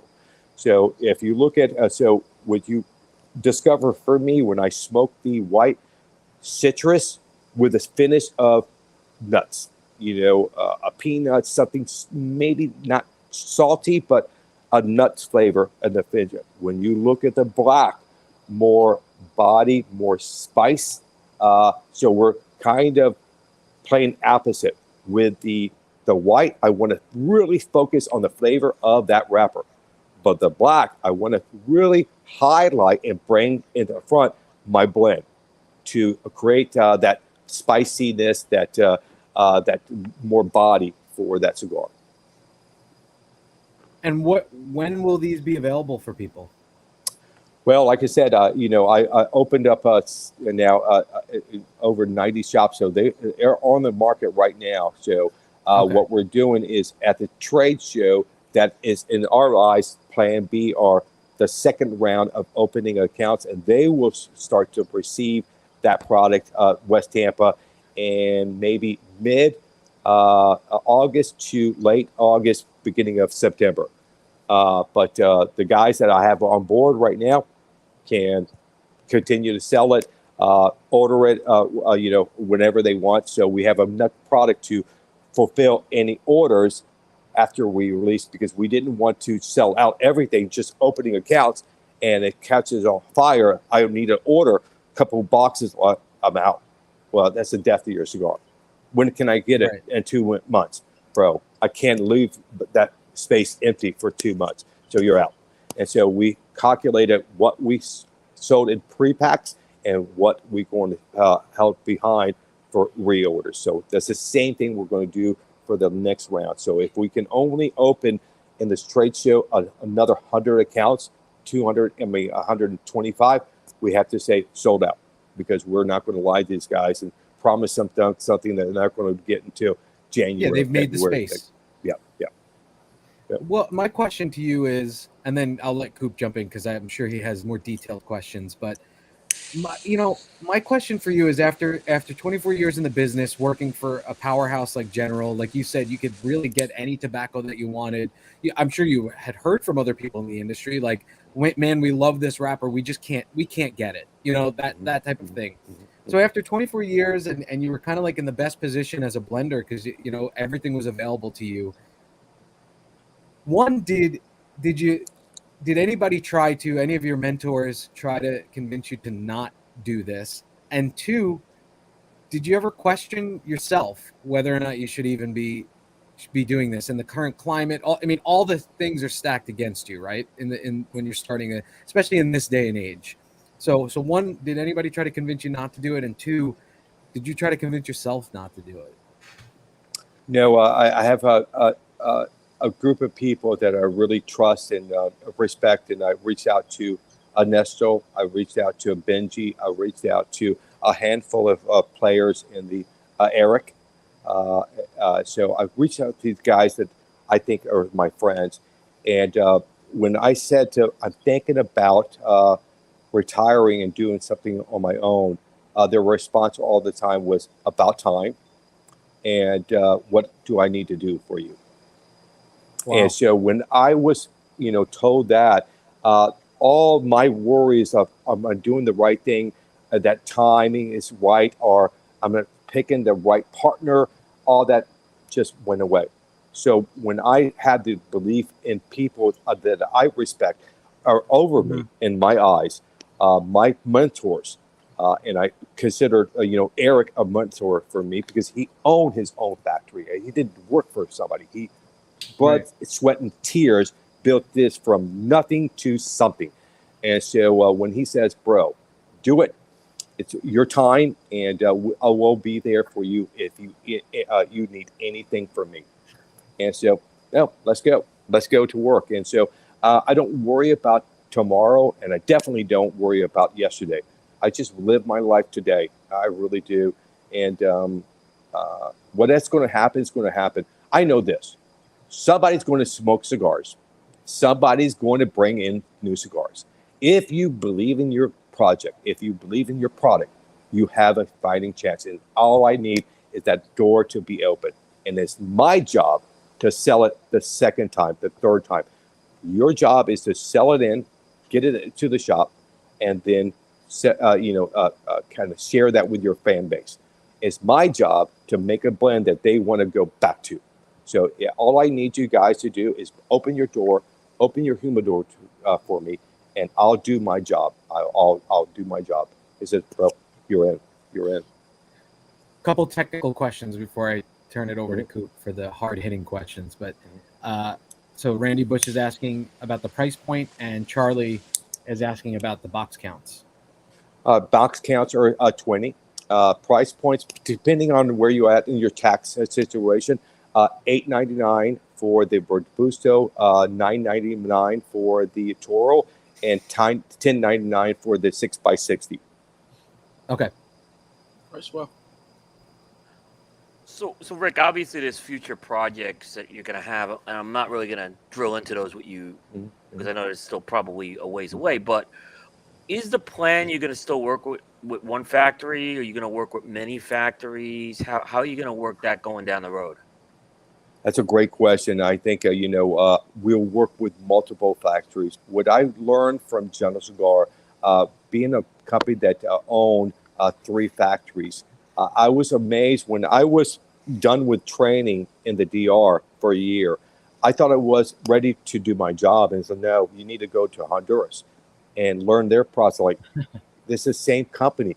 Now, every factory runs different. So what General Cigar has is not a McDonald's franchise and one in, the DR, one in Honduras, and one in Nicaragua.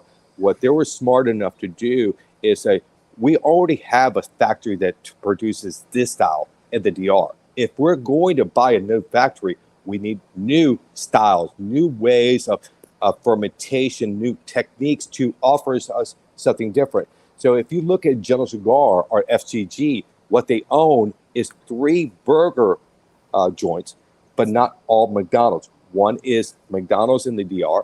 They also own a Burger King in Honduras, and Wendy's are 5 Guys in Nicaragua.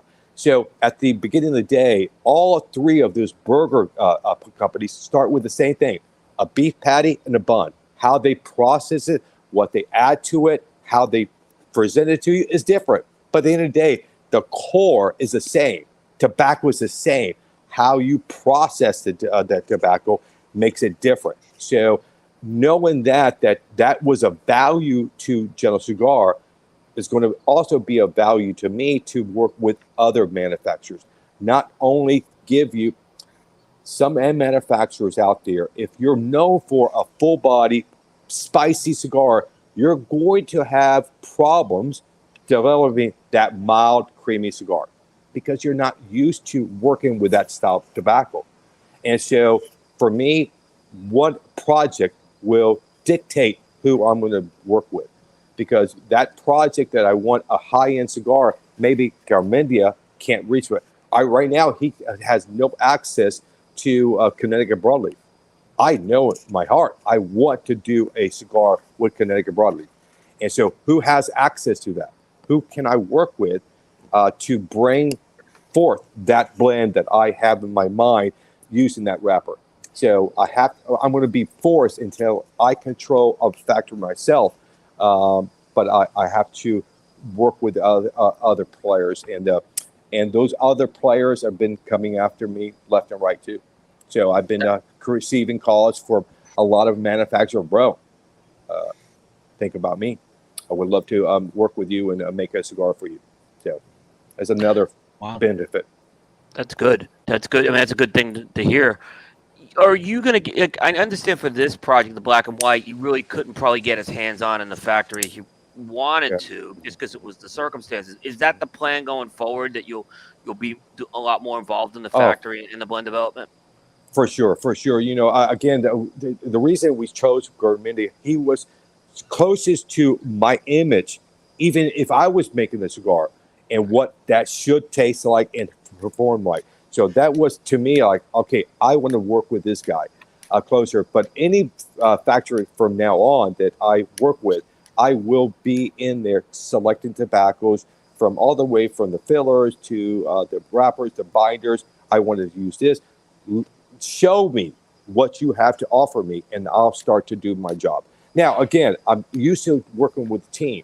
So my approach is always going to say, okay, I'll give you 2 or 3 blends that I want you to create, but I want your team to create 2 or 3 blends. Right. And hopefully one of those blends from somebody, either me or them, are going to be like, bro, this is a variety about everything. And sometimes it's going to be those blends. I'm happy to say, hey, bro, that guy, that company made that blend with my approval. This blend I created by myself. So I don't care about patting my back, or I control everything. That you're lying to anybody, because people, I don't care how big or small your factory is, there are other people working on your projects, giving you cigars. So sometimes you're just sampling and say, bro, this beats my blend.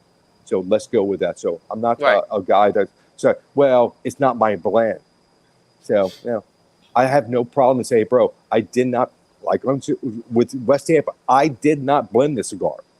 But this cigar, I gave them directions, and they got as close as I could come for the directions I gave you. So that's the reason I'm launching this blend by this guy, but knowing what I wanted from that cigar.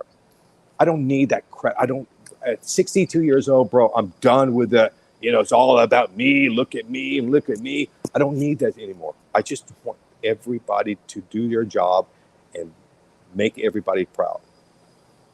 You are the youngest looking 62-year-old I've ever seen. Yeah, I love that. I love that. I'm not kidding. I mean, I don't think anyone would argue that. Yeah, it's fried chicken, cigars, and Coca-Cola. Is my secret. Inside, I look like a candy bar full of nuts and nougat and all that, but outside, beautiful piece of chocolate. So, all right, I think it is time for Coop's moment to shine. We're gonna go into the Scoop with Coop. Hey, yo, what's my theme music? The Scoop with Coop. Breaking industry news. Hear it first on KMA Talk Radio and cigar-coop.com.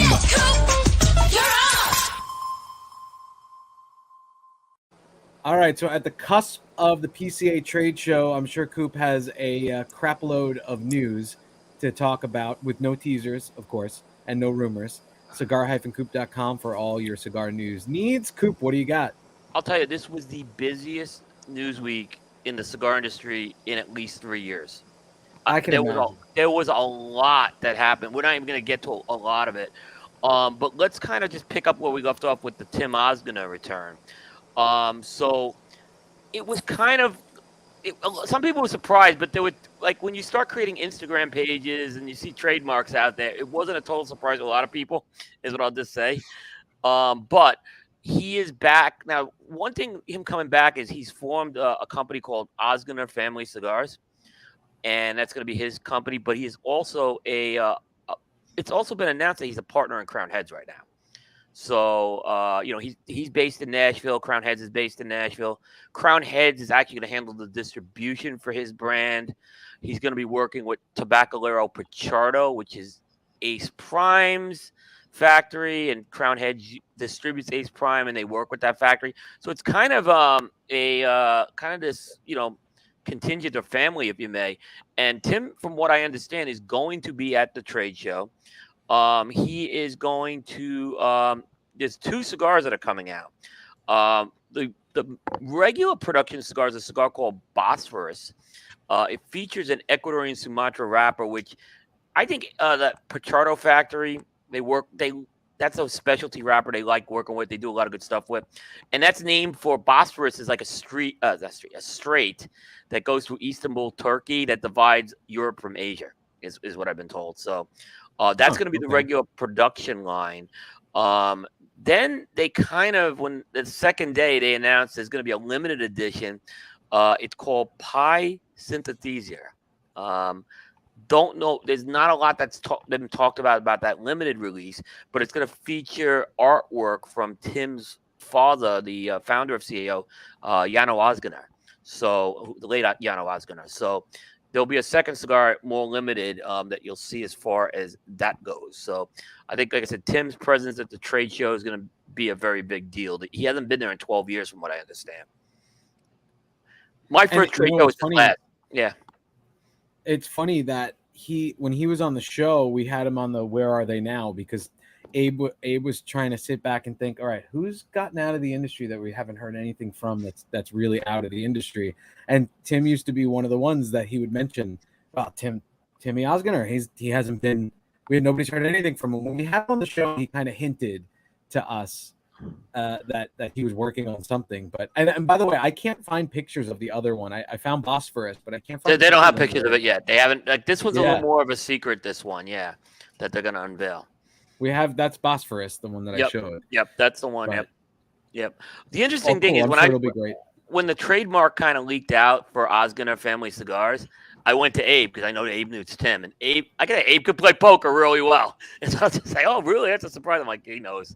Oh, come on. I'm like, yeah, he knows. But yeah, so that's a good story to see at the trade show. Like I said, I think it's a great story of the CAO alumni this year at the show. Is going to be a nice team.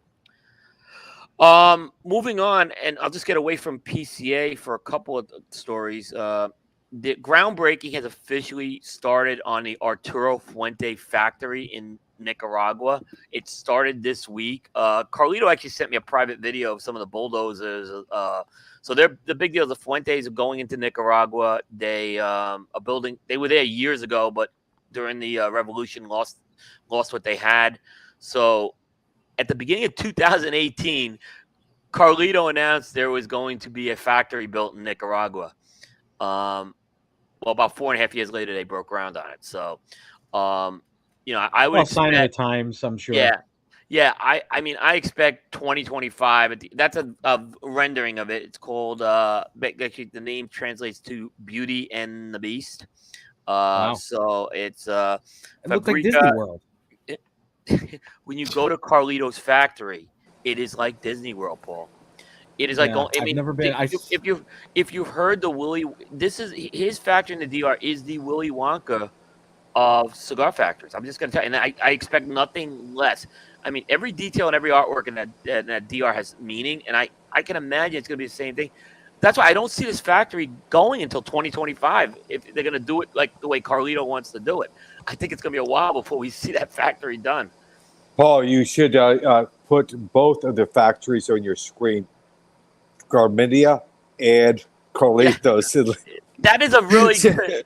Yeah, so the difference that I'm working with, it's not Disney World. I'm not going to Disney World. I'm going to that brand like a fair or carnival on the interstate. But not Disney World. There's a charm to that in a way, Rick. Too. I mean, exactly. I have no problem. That's the reason I'm kind of. Yeah, I want to listen, see it. look. I want to see it together. Like, oh my You god! think about it. Most people would probably be shocked if they saw El Titan de Bronze, and Yeah. that little tiny place. So, yeah. Don't discount the tiny places. It is. It really is. And then when you go see some of these other factories that are, I've been to, General Cigars factory in the deal. That thing is it's so big that there's another factory within a factory in there they use for La Gloria. I mean, it's that. It's amazing when you see the difference. When you see the difference, yeah. Yeah. All right, we'll keep with what's going on, kind of in the Fuente family, but the Mirafals family that they supply a lot of the Cameroon wrapper for Fuente. They do a lot of international distribution. They're bringing their own brand back to market, and they're releasing a series of cigars called the Master Blend, and the first one's going to be called the Richard. It's named after Richard Mirafal, who is the company president's late father, Jeremiah Mirafal, and he's the guy who basically kind of made Cameroon tobacco a big thing. He was a big tobacco broker, getting stuff out of Cameroon. So the cigar's going to pay tribute to him. Paul, I should have sent you the picture of this one, but this is a line. I got it. I'm getting it right now. This is a line that basically they're calling it Uber Luxury. It's a line that's going to be basically they're trying to build a very expensive cigar for the luxury market. It's going to retail at $86, right?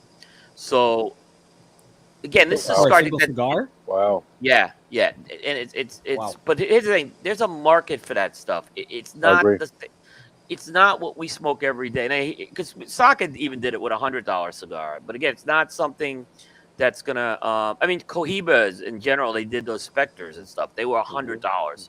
So not an unusual thing, but it's interesting, I think, to see him bring a brand to market. From what I understand, this is not going to be at the trade show because they're not exhibiting at the trade show.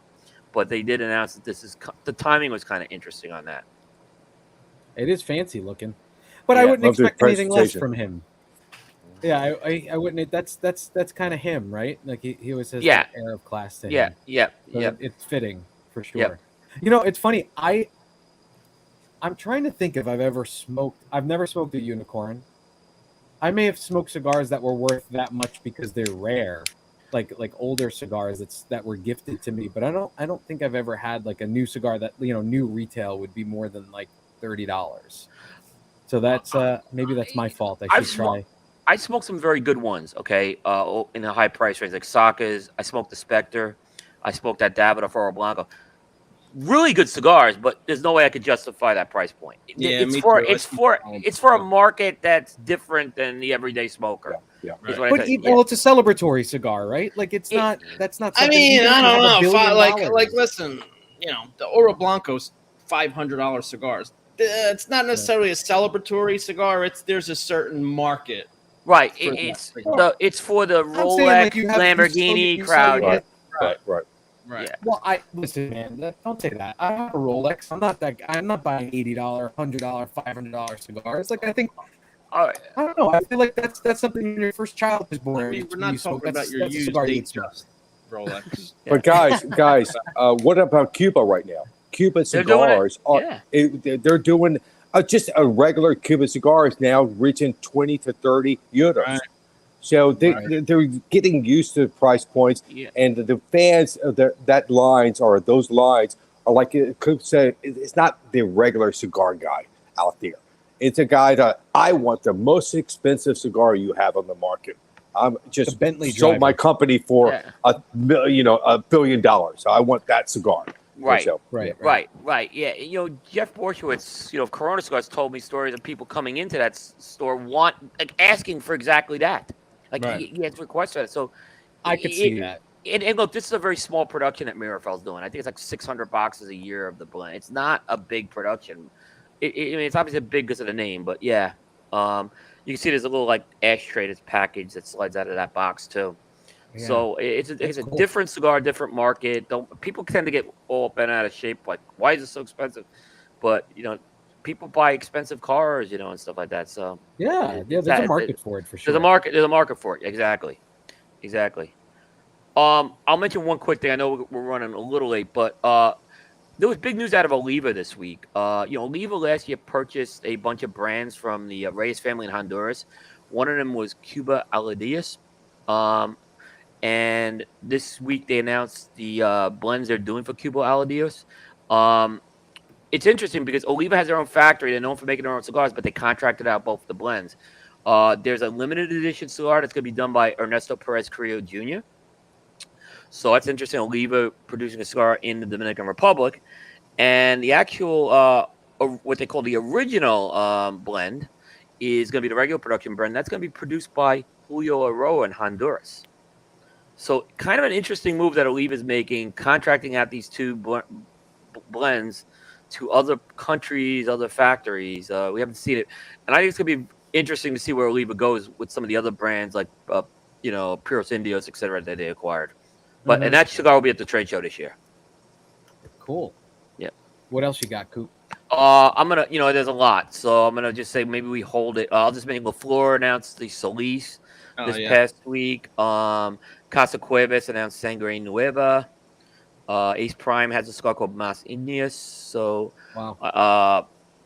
Ernesto announced the Pledge in Alonzo. Yeah, there's a lot of stuff. We'll have the link in Cigar Coop on that, where you can see all that. And go to cigarbigboard.com if you want to see what's going on at the trade show. We're working that 24 hours a day, that website, where we have who's going to the show and what they're releasing. So, well, tell me, Coop, what about your preparations? Because you're bringing a 4-man team out? 4-man team out. And Rick, we've already booked the appointment at your booth, so Perfect. So appreciate your folks reaching out to us. The way it works is I am not going to be doing the interviews at the trade show. Bear Duplessis will be doing the interviews. And he did a great job last year. So he did a great job. I prefer doing the hosting like in a setting like this, but Bear's good on the man in the street interview.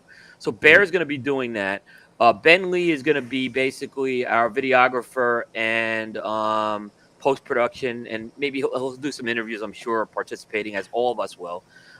Aaron Nielsen, he'll be doing the photography and again participating in interviews, and I'm going to be the guy doing all the write-ups. So I have a lot of note-taking I do, and that's last year we kind of found our way, the 4-man team, and this year I think we have much more of a groove. So our goal is we're not going to report on 150 booths. I think we're looking at about 60 to 70 of the key booths is what we're going to look at.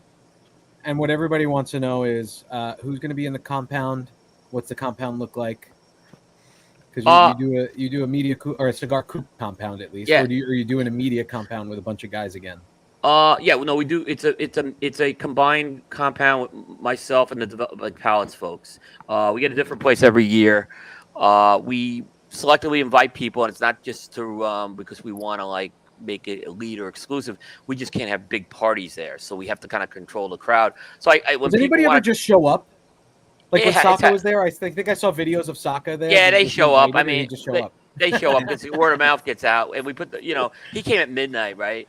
So Saka's come there. Herklots has been there in the past. So the only thing I tell people is it's funny. I banned some people for life. I was told I can't. If you no show, you're gonna piss me off because. And here's why. Here's why you piss me off because you took a spot away from someone who may want to go.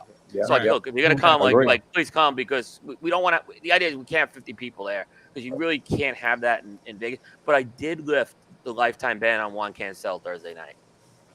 Oh, and he's my neighbor. He's my neighbor. I was just gonna say he told me that, and I'm like, you're a saint, Rick. Wow. Yeah, so Juan Cancel is gonna be next door to Rick this year. Well, Rick, just don't plan to sleep and you'll be fine. Oh, bro. Dude, he's good. No, he's a good guy. He's going to show up at the compound with 50 dancing girls, a magician. Shirtless. He showed up at White Castles 3 years ago, but then he had a better. Here's why he got banned. He had a better offer to go somewhere else and couldn't wait to leave. And we had guys wanting to see him, and then he leaves making some excuse that his partner Bill Ives had a shellfish allergy, and then at midnight on Facebook, these guys, there's a picture of them partying at a nightclub, right?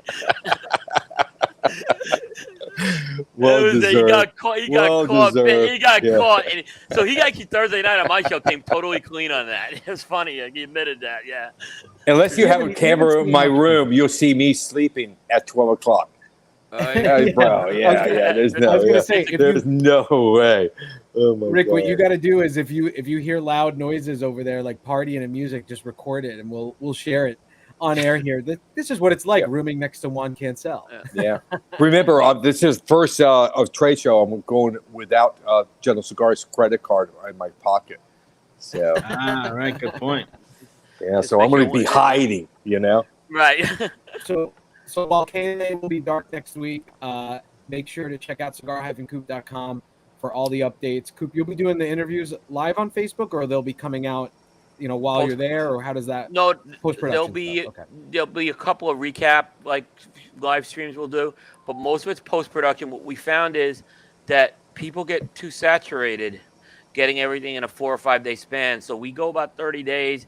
And we tie our videos to our booth reports and our photos. So we find sometimes we spread it out too long. That's a little bit of the problem. So we're trying to keep it to about 30 days after the show to have the stuff turned around. Okay. So cigar-coop.com for that. And with that said, we're going into our last segment, Would You Rather, presented by Gurkha Cigars. And I'm sure this guy's fun in Vegas too.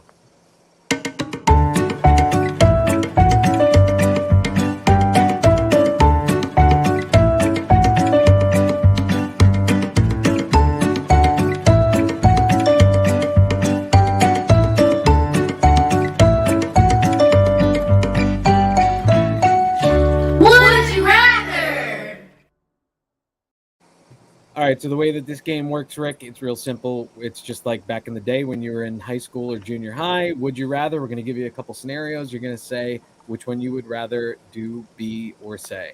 So go ahead, Alex, with the first one. All right, here we go. 3 questions. One's fairly straightforward. Then it's downhill from there. Question number 1. Would you rather hike to a mountain peak or dive to a sunken ship? Dive. Yeah, he's a Florida boy. He's probably he's probably water. Yeah, give me water over fresh air. Yeah. All right, here we go. Question number 2. You're center stage at PCA.